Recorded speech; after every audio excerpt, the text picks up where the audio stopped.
Hello and welcome back to Deadfire. We are in Tikawara and we're just basically having a look around. So we've been to see the person who was stranded here from the Valian Trading Company. We've been to the docks, been to the cages where some Lagafeth are being kept up. And we're basically just having a look around. Communal storage huts. That must be for the prize share.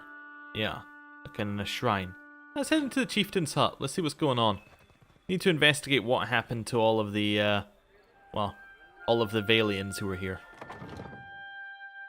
And hopefully we can see if we can get Palagina and Maya into an argument over this.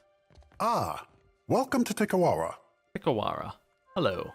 Ranga Ranui? Or Raunu? Anyway. An Amawa huddles in close conversation with the warriors next to him. He whispers in a low, stern voice.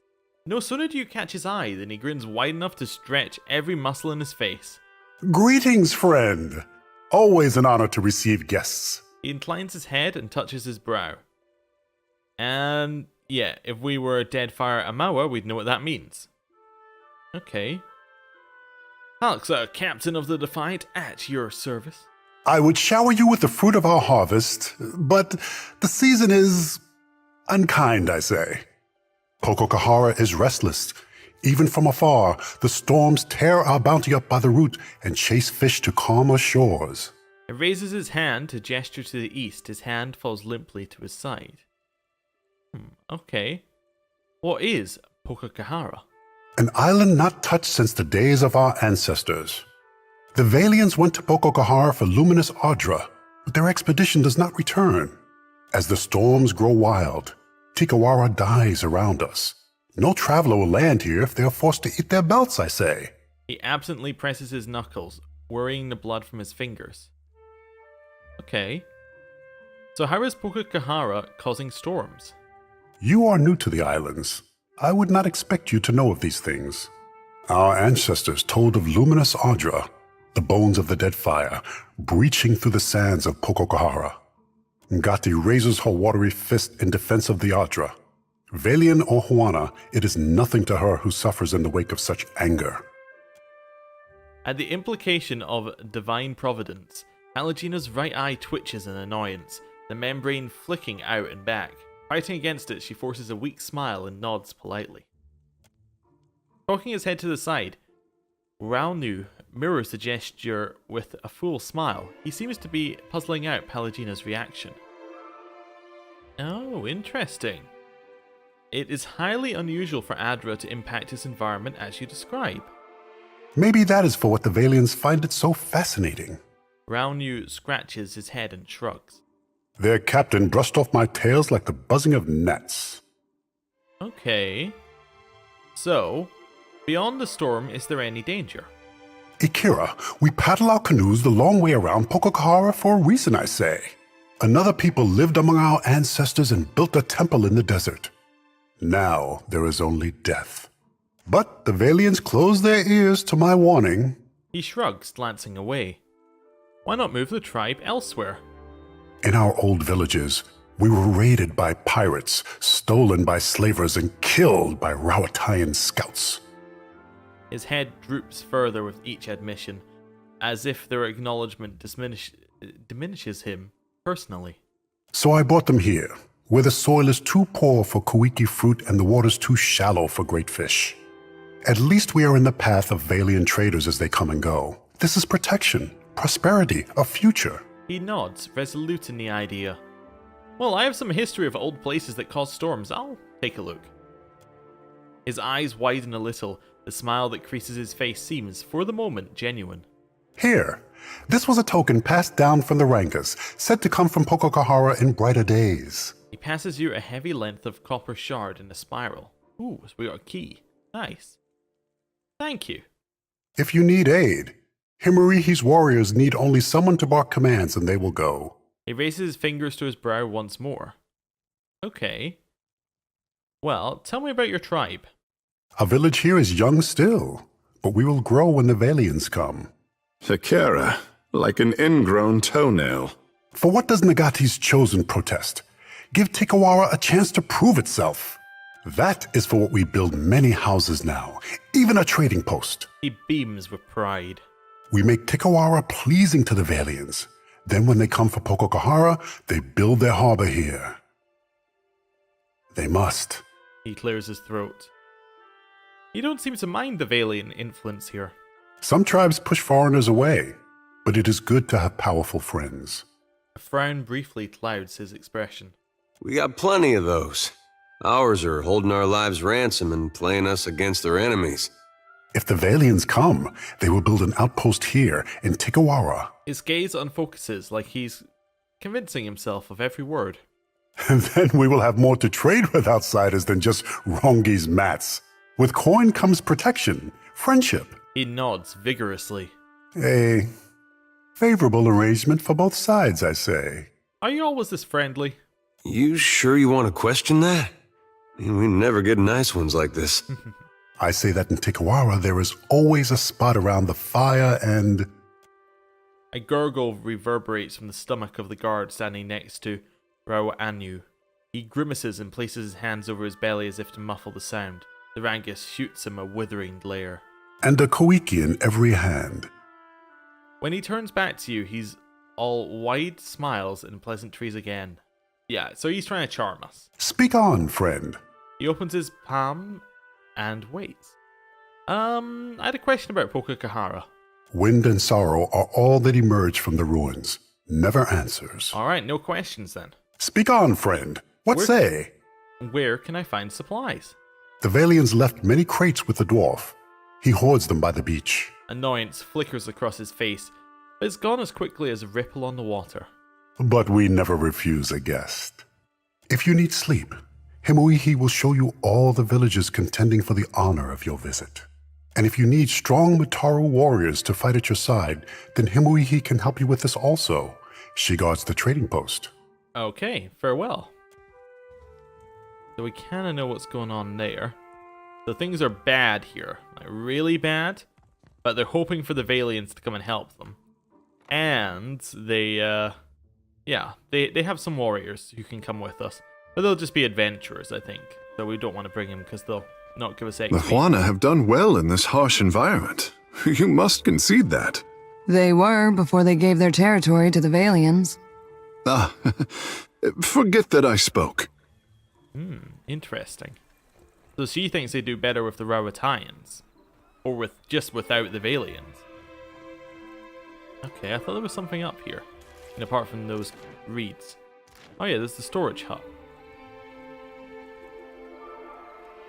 Which we can't go into. You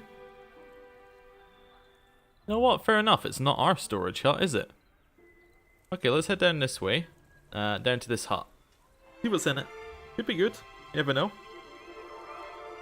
Never know. Could be somebody worth talking to. Step back, all of you. Oh.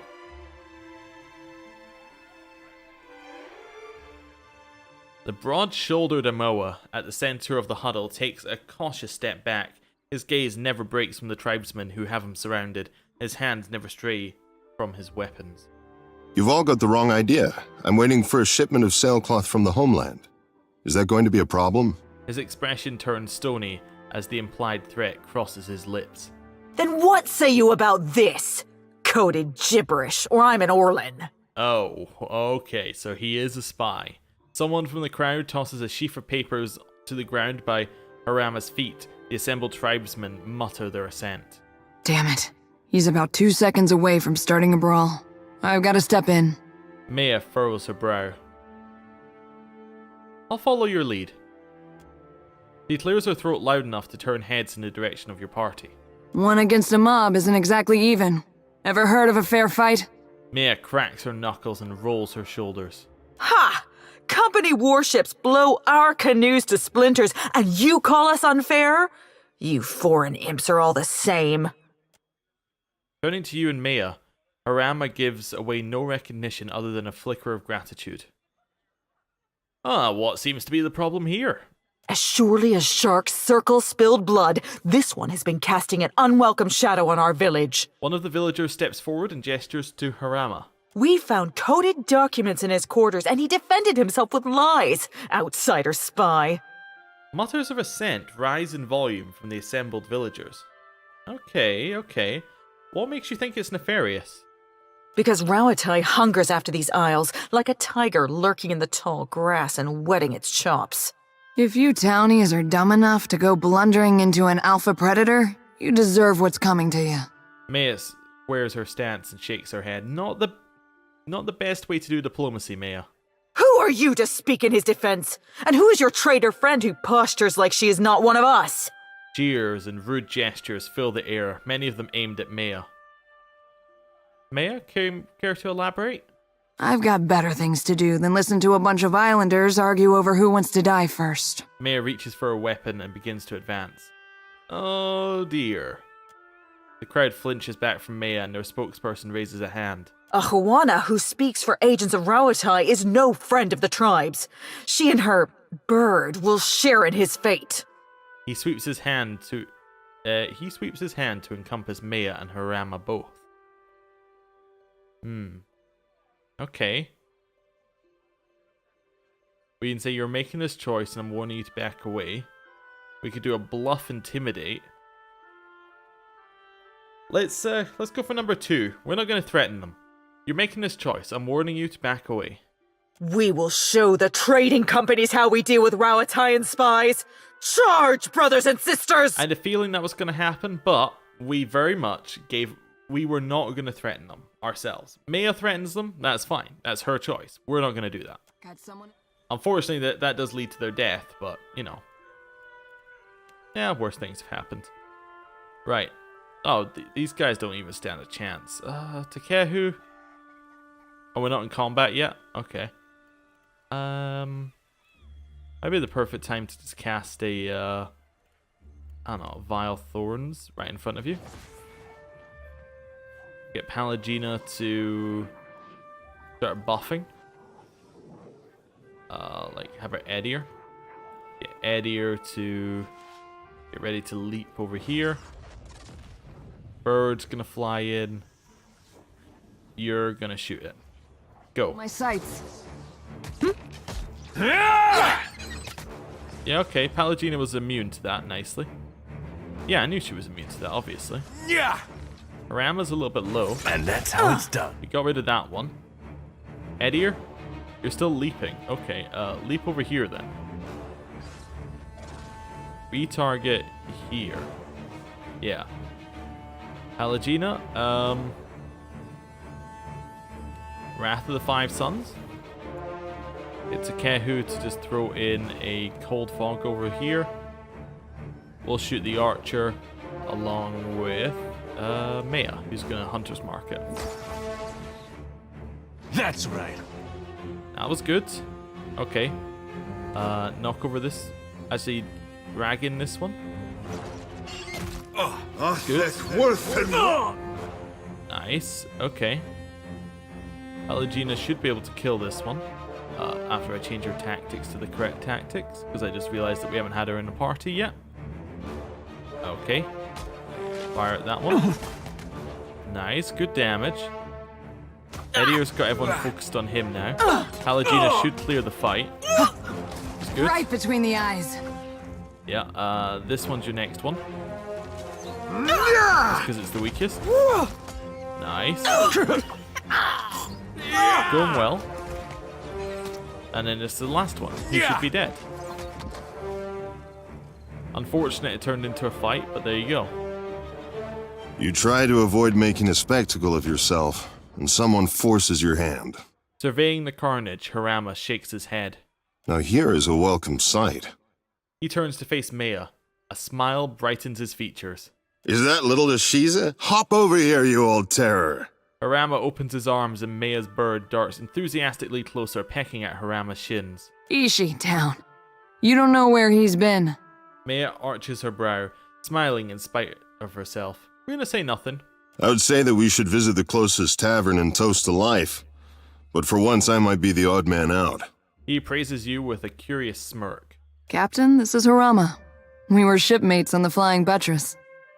She nods to him, their eye contact lingering an extra moment. That's a word for it. You could also say we were...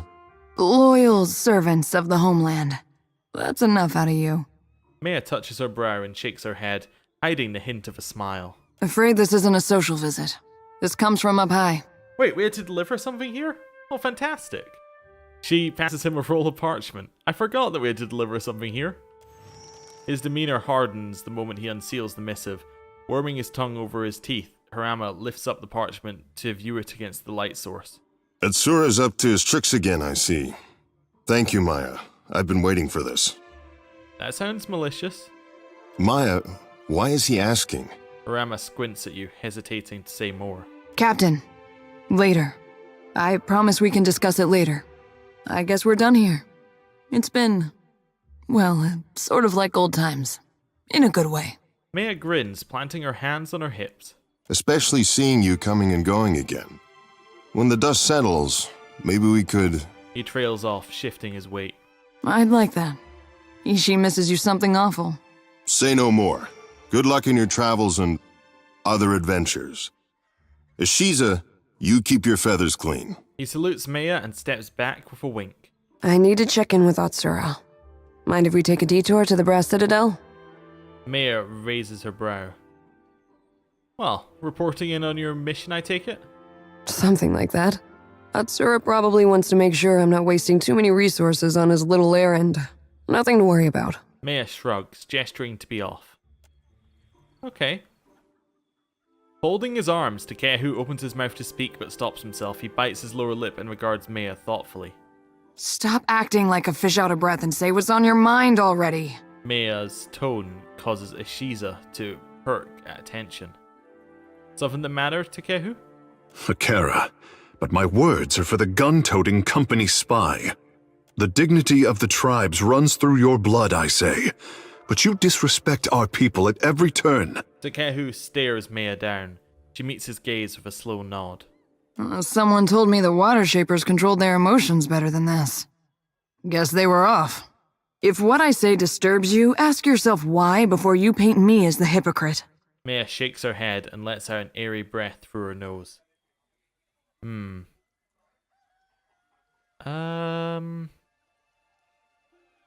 Let's see, how are we gonna go for this? I think I'm gonna side with Takehu. He has a point, Maya. I'd like to keep things civil. Tell it to the kid with the misplaced anger. I can't decide if you're upset because I'm some kind of race traitor or because the Huana are an embarrassment to these isles. Ooh. Okay. I'll let them fight. While we stand around wasting all this time, a god probably just stepped on Fishboy's village. Maya folds her arms and chuckles, but a dawning realization stops her. Wait, Takehu, I didn't mean... Covering his mouth, Takehu turns away and squeezes his eyes shut, stifling a sound of anguish that rises from his throat. A shadow passes over Takehu's skin. His hair begins to drip ink. What starts as a trickle increases in volume until steady, black rivulets cascade down his neck and shoulders like a wall of tears.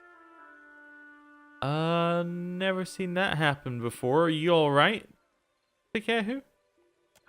I'm fine. He speaks into his hands, avoiding your gaze. It's just ink. Normally, I am able to control it. But in times like these... He gestures off into the distance, silently pleading for a change of topic as he chokes back something unsaid. Maya frowns, but does not speak up. Oh. Alright. Well, that got... that changed the tone of things quite a lot. Let's speak to Maya about other things. You probably have some questions about what we've been doing. Maya sighs, nodding. We found Harama in quite a state, didn't we? It's no wonder you'd be curious about what's going on. Harama is a sociable type of guy.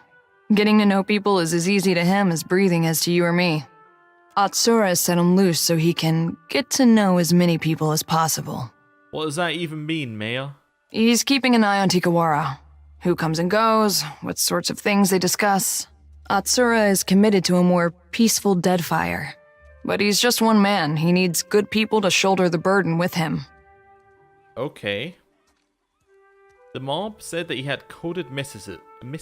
Is that true? Was that true? Maybe. Probably. Maya shrugs. Let's just say we're not the first people to deliver Harama a missive that looked like one thing and read like another. What have we been delivering, Maya?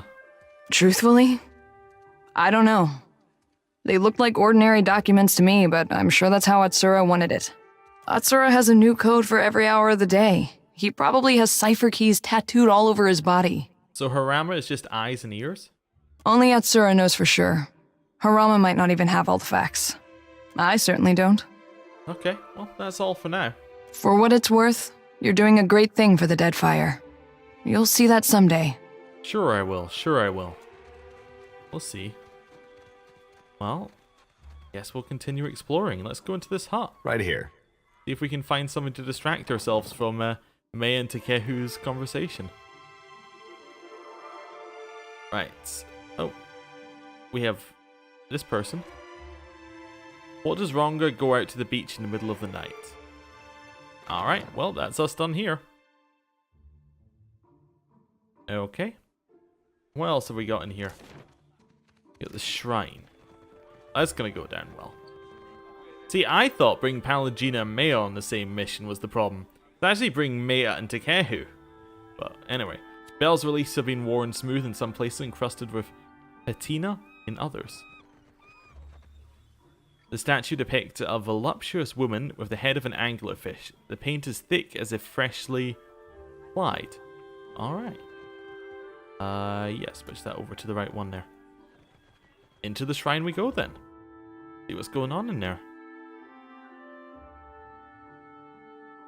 Oh, we got some people. Okay. Amir's winds blow bitter today, outsider. Wait, did she say it's rare to find one of our people this far north?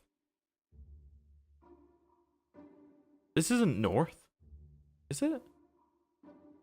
I imagine the white that wins being south. Being at the like higher up in the north, but I guess this could be north of that if it was the South Pole. Yeah, interesting. Yeah, anyway, I got this. Just just realigning perceptions. Either that, or it is what I originally thought, and it's the it's a line that's been reused from somewhere. Anyway, hello, Neri. This woman is young, but her serious manner makes her look much older.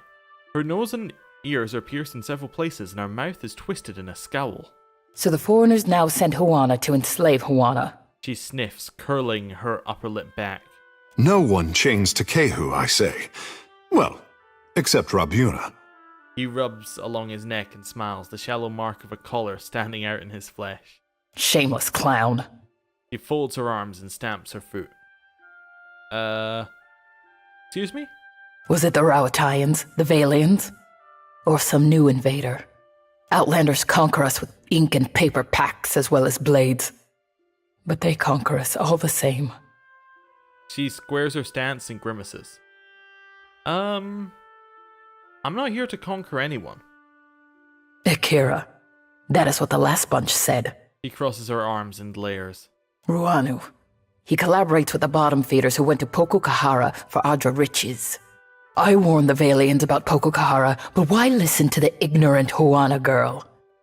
Now I remain. They are gone. Taken by the curse.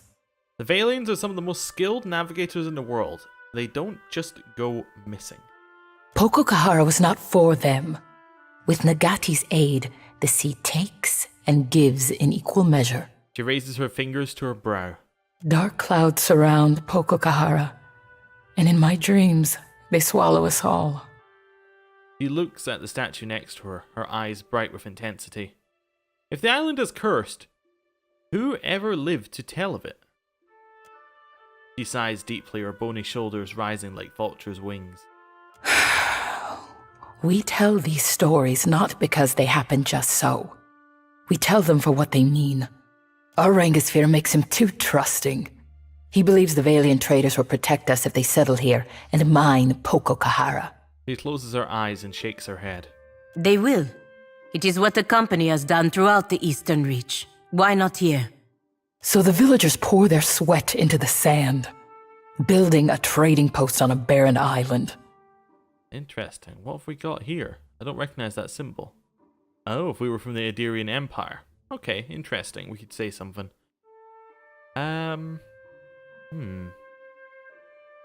What do you think will happen? If more Valians come? Akira, the same thing that has happened with every other foreigner. She waves a gangly arm in the air. They will kill us, rob us, enslave us. And we will be too busy building their halls and sweeping their docks to fight. She bites her lip in a bitter frown. If you go to Pokokahara, I say the best thing is to destroy it for the tribe. Her brow raises sharply as she studies your reaction. So much the better if it means one fewer island with a Valiant flag planted on the beach. Akira, your friend sees the shape of things. When the Hydra is gone, the Valians will dig somewhere else, leaving us to point our canoes toward more welcoming shores. How do you expect me to destroy Luminous Adra? If I knew, then I would go myself. Anything that is built can surely be destroyed, Akira. And the storms are proof of powerful magic at work. Dispel this magic, banish it, whatever needs doing. She brushes off her palms. Interesting. I'll say I'll consider it. I'm not going to make any decision right now. I hope so. And we did not speak of this, Akira? She nods, but her eyes are still narrowed in caution. Are you the priestess of this tribe? She nods, one finger brushing a crescent pendant at her neck. We worship the same gods as the foreigners, but sometimes with different names. This is Ngati, the trickster of the seas. She points to the wooden statue. It's smooth as an old piece of driftwood, and the sun-bleached and water-stained patches suggest years of travel from one village to the next. Foreigners know her as Andra. To us, there is no difference. You don't seem to think much of Ruanu's leadership. He is Aranga. My own great-aunt looked into his soul and declared him such. Even as she says this, she hesitates, one hand clenching in a fist at her side. I must respect him, even as he builds a village for our enemies. Interesting. We've got all these different ones for very specific types of classes. I like it. Have you tried reasoning with them? Akira, I have, and so did Anna. Ooh. He breaks off, looking down and frowning. That name is cast off. Forget I said it. Her words have a distant, rote sound to them. What's the problem? It is not spoken of. I apologize. She grits her teeth through the words. Well, let's make her annoyed. I hear that Anaharu also had problems with the outsiders. She winces as you speak the name. One hand strays to the coral crescent pendant. She forces it back down, pinning her hand beneath a folded arms. Anaharu was the tribe's priest before me. And he was my father. Before he challenged Ruanu to a trial of waves. She sighs and takes hold of the pendant, gripping it in a tight fist. But he was cast off. We are forbidden to speak of him. What does it mean to be cast off? It means the tribe must forget him. The Ranga divided his possessions among the other Mataru, and now we do not speak of him. She swallows, still looking away. What is the trial of waves? When there is an argument between leaders that cannot be answered, we turn to Ngati. Two challengers risk violent currents, beasts from the deep, and waves that would dash them against the rocks. The winner, if there is one, has Ngati's favor. The loser, living or dead, is forgotten by Ngati and the tribe. Her gaze turns downcast. Why did Anaharu challenge Ruanu to a trial of waves? My father knew the traders are as dangerous as pirates and slavers, perhaps more, because they grow strong in Neketaka. Her mouth becomes a hard line. Her eyes, for a moment, look distant, dead. So, when the expedition came, he begged Ruanu to send them away and move the tribe to another island. Her knobbly knuckles pale as she squeezes the pendant. Ruanu, he did not listen, and Anaharu was done talking. I see. Anaharu goes to his next life, but, forgotten, he goes to a different tribe. She hangs her head. Farewell. Hey there. Well, it's a nice, Be right there. cheery episode today. This is more like the pillars I remember from the first game. It was far too cheerful. Far too cheerful. We were having far too many laughs. This is much more like it. Anyway. We have... Wait, is that 88 things we can craft? Oh no, that's far too many. Right. Let's go explore the island a little bit. I mean, there is some island to explore, isn't there? We don't need to resupply just yet. This is interesting. We can have a look at this. So population 64, so not a lot. Ondra and Helia. They import nothing, export nothing. Not a great thing there. Tribal caste, Ranga Ruana, or Ruanu, is the ruler. And yeah, I do like the 1% mountain dwarf. Like, well, there's one mountain dwarf. He's actually more than 1%, isn't he? There's 64 people in there.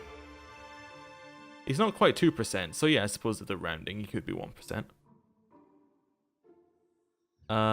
Yeah, where do we want to go? Some fights around here. Yeah, let's head to the fight at the beach. See what's going on there. Something about the curve of the path ahead of you gives you pause. With the obscured sight lines, you recognize this as a good site for an ambush. At the same time, you don't hear anything out of the ordinary. Actually, you don't hear anything at all. No hum of insects, no rustling of animals. Even the air has stilled. Investigate. Ooh, we don't want to we actually want to send Maya to investigate. As you move carefully forward, you spot a massive Lagerfeth slinking through the wild growth. Even crouched, the wielder towers among the tropical trees. It wears a bleached skull on its head. Let's sneak closer. I guess that's Maya again. The Lagerfeth doesn't seem to have spotted you. We can shock it. Yeah, let's hurl electricity at it. On you go, Takehu. Relentless storm. Bright white electricity pours forth, striking the Lagerfeth. Sparks fly from the creature's webbed fingers as light arcs between its sharp teeth. Sizzling and smoking, the creature is flee into the wild. In its wake, the Lagerfeth left some fish, a few of its poisoned barbs, and a well-crafted club. Oh, we just got the rewards, basically, from it. Okay. That's it. Oh, okay. Fair enough. Fair enough. Oh, you know what we do need to buy in Tikawara? We do need to buy medicine. Now that I think about it. We need to buy 99 medicine, probably. I'd imagine. Sorry, 98 medicine. That's fine. Yeah, we'll buy that. Just while I remember. Get ourselves up to full on that. Lead by foot again. Oh, yeah, I can just close that. Interesting. Okay. I want to head down to the old battleground next. We can get some stuff here. Hopefully some good stuff. Search. Scroll of Winter Wind. Okay. Ring of Minor Deflection. A rod. Some shells. Okay. Fair enough. Fair enough. Let's head up this way towards the Toaku Biwa Trail. The scent comes upon you gradually as you travel. It smells of the kitchens of Caed Nua, of honey, cinnamon and fresh bread, of meals shared with those now absent. Off the path you catch a glimmer of movement. Something large and bulbous stirs beyond the trees. Let's sneak closer. Near the center of a nearby clearing stands a dlemkan, tending to a large spore. The dlemkan seems formed of the living tropics, with vibrant flowers cresting her head. Her shape suggests that of an elf replete with pointed ears. Examine the spore. Oh, obviously I'm gonna... Ooh, actually no, Maya can examine it. It might involve survival. It did. Fantastic. The bulbous fungus towers taller than an amawa, its fleshy fronds hanging over its bulging stalk. A miasma of yellow dust hangs around it, gently stirring in the light breeze. A dank spore. You can barely make out the recumbent form of some unfortunate kith tangled in its roots. The essence of the spore sucks from its victim, glimmering along its length. If it notices you, it will likely attack, and inhaling the spores clouding around it could confuse your senses. Let's approach it openly. I'm interested to see what happens. The dlemkan looks up at you as you enter the clearing, eyes widening slightly as she takes you in. She tenses. If wooden muscle can be said to do so, shifting her hands forward, fingers bending into wicked claws because she thinks we're aggressive. Like the cub that knows no better, you tread where others fear. Her voice rumbles like a falling tree limb. Tell us why. Are you in trouble? Do you need help? She says nothing for a moment, her head tilting to the side. Why do you ask? Do you think we fear the spore? She smiles and brushes a hand along one of the spore's fronds. We have nothing to fear here. Well, what's a fine lady like yourself doing in a dark wood like this?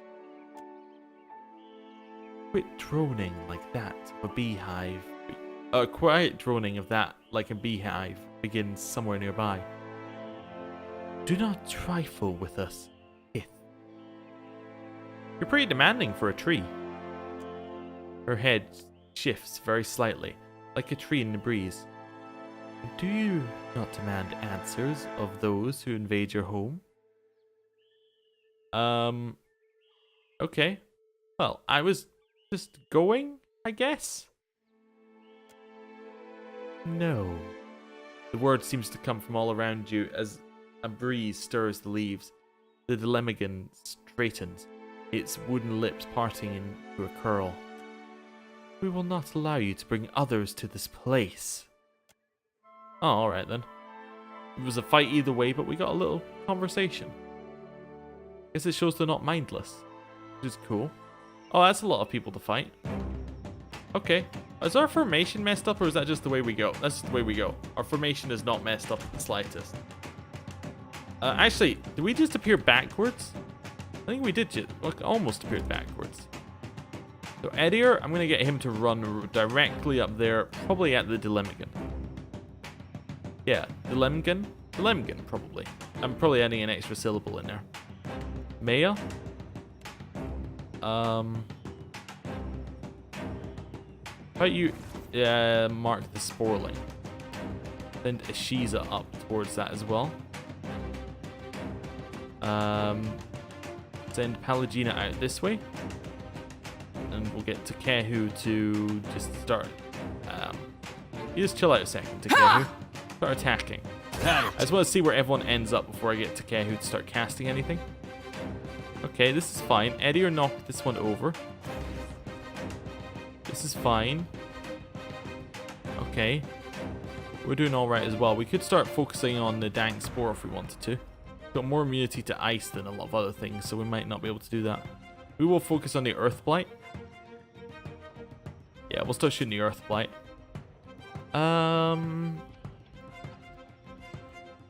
What's it? It's, yeah, okay, so it's weak to corrode. We don't have any corrode. Actually, what might be best for us? Probably not the best strategy overall, but if we just shadow step our way over there, that should work out pretty well. Then we'll drop a chill fog over here. Even though they're resistant to it, it'll still be interesting. That's right. Show them how it's... Oh, there's two spores. Okay. I need you... Wait. Oh, somebody teleported and then they followed us, probably, or something like that. I don't know. Anyway. You're fine. Let's get... Not Palagina. Let's get you to switch into a sharp. Which one is marked currently? This one's marked. Okay, kill it. Oh, it's probably the bird that flew around. Maybe. I don't know. Anyway. Going for the attack in here. That's good. Attack that one. Palagina. Attack that one. Okay. Don't like the way that they're just running without any focus on anything. We're just gonna escape over here. Right. Attack in here. Edier, attack in here. You chase that sporling. Yeah, and you get the new one that's marked from the hunt. Okay. We're almost out of there. Nice. Back This off. does not work. Switch to our bow. Shoot back in here. Okay. It's okay. Nice. This one's marked for the hunt next. Dead. Okay. Nothing's been marked. Oh, this one's been marked? Yeah, kill it. You all get in on that one? Wait, which one's this? This is Shiza. You head over to that dank spore and knock it over if possible. It's probably immune, but we'll see. Okay, that actually did a lot of damage. Okay. We need to heal, so let's just use an athletics. Takehu's out, so we're gonna move to the side. Get him to attack the spore. That looks like it hurt. Yeah, you use your Wrath of Fire, whatever it is. Death take you. That'll do it. Yeah, that'll definitely do it. Right, we killed them all. Relatively straightforward. Things are when we have this party. This party is so like easy. Well, it's not like the playstyle is very simple because nobody's gonna die very much, and we have some good ranged. The Kehu's a little weird in it, but yeah, it works out. I got this. I got this. Nothing's too difficult right now, though. All right, head down there. I think we cleared out this area. I think we realized these areas don't have anything in them generally, but it was a cool little bit.